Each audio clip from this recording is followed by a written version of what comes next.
I am Dr. Adil Riaz, consultant radiologist at Ilyas Medicare and Diagnostic Center, Lahore. अपनी गुज़श्ता किस्त में हमने बात की थी मर्दाना कमजोरी की वजूहात के बाद, और मैंने आपको तफसील से आगाह की कि किस तरह फिनाइल डॉपलर अल्ट्रासाउंड की मदद से मर्दाना कमजोरी या इरेक्टाइल डिसफंक्शन की दुरुस्त तशखीस की जा सकती है। आज की किस्त में हम बात करेंगे कि इस अल्ट्रासाउंड के दौरान सामने आने वाली वजूहात का इलाज किस तरह किया जा सकता है, और इस सिलसिले में मेडिकल ऑप्शन से लेकर सर्जिकल ऑप्शन तक क्या तरीका है इलाज मुयस्सर है।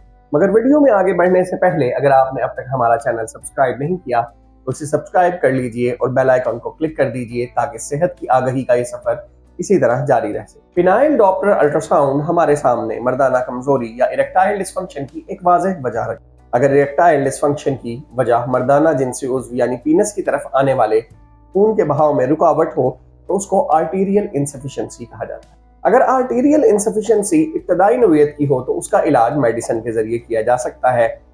इस सूरत में ऐसी दवाएं इस्तेमाल की जाती हैं जो पीनस की जानिब खून के बहाव को बढ़ा देती। वियाग्रा, सियालिस वगैरह ऐसी ही दवाएं हैं।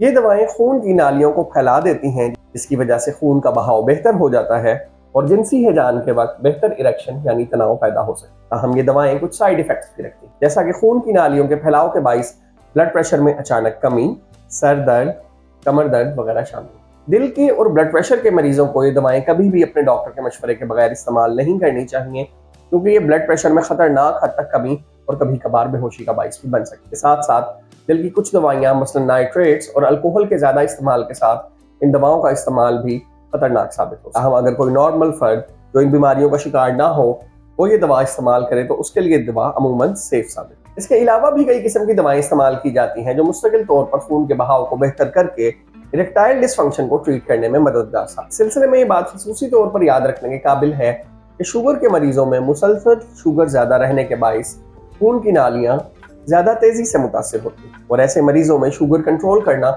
इलाज का पहला स्टेप है। अगर हमारे नाजरीन में से कोई इस बारे में मजीद मालूमात हासिल करना चाहे तो Ilyas Medicare and diagnostic centre पर माहिर एंड्रोलॉजिस्ट की सहूलत मौजूद। आप नीचे दिए गए व्हाट्सएप नंबर पर राब्ता करके अपॉइंटमेंट बुक कर सकते हैं। अगर आप लाहौर के अलावा पाकिस्तान के किसी और शहर या दुनिया के किसी और मुल्क से प्रोग्राम देख रहे हो तो भी ऑनलाइन कंसल्टेशन की सहूलत से फायदा उठा सकते हैं। अगर खून की नालियों में ये रुकावट इतनी ज्यादा हो जाए कि दवाई से ठीक ना हो रही हो तो उस सूरत में हमें इलाज के अगले मरहले की तरफ, ये वो मरहला है जहां पर इंटरवेंशनल रेडियोलॉजिस्ट का काम शुरू होता है।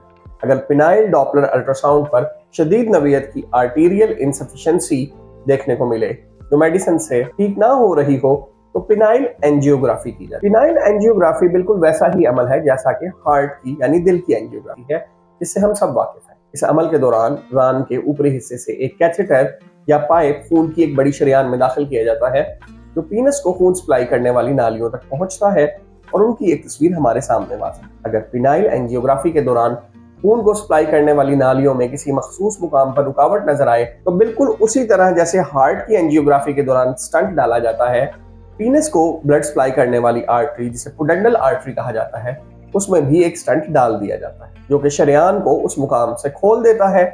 शरियान में मौजूद रुकावट इस स्टंट के जरिए खत्म हो जाती है और खून का बहाव पीनस की जानिब दुरुस्त तरीके से शुरू हो जाता है, जिसकी वजह से इरेक्टाइल डिसफंक्शन का मसला स्टंटिंग के बाद फौरी तौर पर मुकम्मल हल होता है। हम ये एक इंतहाई महंगा अगरचे मुकम्मल तौर पर महफूज और काबिल एतमाद तरीका। अगर आप इस बारे में मजीद रहनुमाई हासिल करना चाहें तो नीचे दिए गए व्हाट्सएप नंबर पर राब्ता कायम कर सकते हैं। अपनी गुज़श्ता किस्त में हम ये बात भी डिस्कस कर चुके हैं कि फिनाइल डॉपलर सिर्फ आर्टीरियल इनसफिशिएंसी ही नहीं बल्कि वीनस लीक के बारे में भी मालूमात फराहम करता है। वीनस लीक एक ऐसा मसला है जिसमें पीनस की जानिब खून का बहाव तो दुरुस्त होता है, लेकिन ये खून पीनस में रुकने की बजाय वरीदों के जरिए लीक होकर वापस चला जाता है, जिसकी वजह से दुरुस्त तौर पर तनाव यानी इरेक्शन पैदा नहीं होता। अगर फिनाइल डॉपलर अल्ट्रासाउंड पर वीनस लीक का मसला नजर आए तो इस सूरत में बाज डॉक्टर रिंग के इस्तेमाल का मशवरा देते। ये रिंग एक सिलिकॉन का बना हुआ छल्ला होता है जिसे जिनसी हिजान के वक्त एक कॉन्डम की तरह इस्तेमाल किया। ये रिंग बाज सूरतों में फायदेमंद हो सकता है, लेकिन इसका मुस्तकिल और दुरुस्त इलाज ये है कि उस वेन को ब्लॉक कर दिया जाए जिससे खून लीक हो रहा है। इंटरवेंशनल रेडियोलॉजी की मदद से ये काम अब कतई मुश्किल नहीं। एंजियोग्राफी के दौरान वीनस लीकेज का पता चलने पर इस वेन को एक खास किस्म की ग्लू की मदद से ब्लॉक कर दिया जाता है और इस तरीके से वीनस लीकेज रुक जाती है और इरेक्शन ज्यादा वक्त तक बरकरार रहती है। इसके अलावा भी कई प्रॉब्लम मसलन पेरोनिस डिजीज जिसमें पीनस के अंदर एक कैल्सिफिक प्लेक बन जाता है। अगर आम जबान में समझाऊं तो यूं समझिए कि मर्दाना जिनसी उज़्व के पट्टों में एक पथरी नुमा स्ट्रक्चर बन जाता है जो कि जिनसी उज़्व में टेढ़ेपन या इरेक्टाइल डिसफंक्शन या दोनों का बाइस बन सकता है। ऐसी सूरत में सर्जरी के जरिए इस प्लेग को निकाला जा सकता है या पिनाइल रिट्रैक्शन इंजेक्शन के जरिए टेढ़ेपन को सीधा किया जाए। इरेक्टाइल डिसफंक्शन एक काबिले इलाज मर्ज है।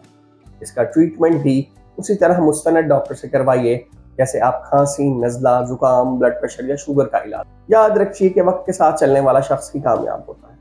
हमारे बाप दादा घोड़ों पर और बैलगाड़ियों पर सफर करते थे, मगर आज हम गाड़ियों पर सफर करते हैं, हवाई जहाजों में, फिजाओं में उड़ते थे। आखिर हम अपनी जिस्मानी सेहत और खसूसन मर्दाना सेहत के मामले में जदीद तहकीक से फायदा क्यों नहीं उठाना चाहते। एक रेडियोलॉजिस्ट की हैसियत से मैं अब तक ऐसे सैकड़ों मरीज देख चुका हूँ जिन्होंने नीम हकीमों के कहने पर धातों के कुश्ते मर्दाना कमजोरी के लिए इस्तेमाल किए और गुर्दों के फेल होने के बाइस यानी रीनल फेलियर के बाइस जान से हाथ धो गए। अगर मरीज अपने मर्ज को झिझक, शर्म या किसी सोशल टैबू की वजह से दुरुस्त मालिक से डिस्कस नहीं करेगा तो कभी भी उससे छुटकारा हासिल नहीं कर सकता। अगर आपके जहन में इस बारे में कोई भी सवाल है तो आप नीचे कमेंट सेक्शन में पूछ सकते हैं, और अगर आप मुकम्मल राजदारी के साथ इलाज के बारे में मजीद रहनुमाई हासिल करना चाहें तो नीचे दिए गए व्हाट्सएप नंबर्स पर राब्ता कायम करके अपॉइंटमेंट बुक कर सकते हैं। मैं हूं doctor Adeel Riaz, consultant radiologist at Ilyas Medicare and diagnostic centre Lahore.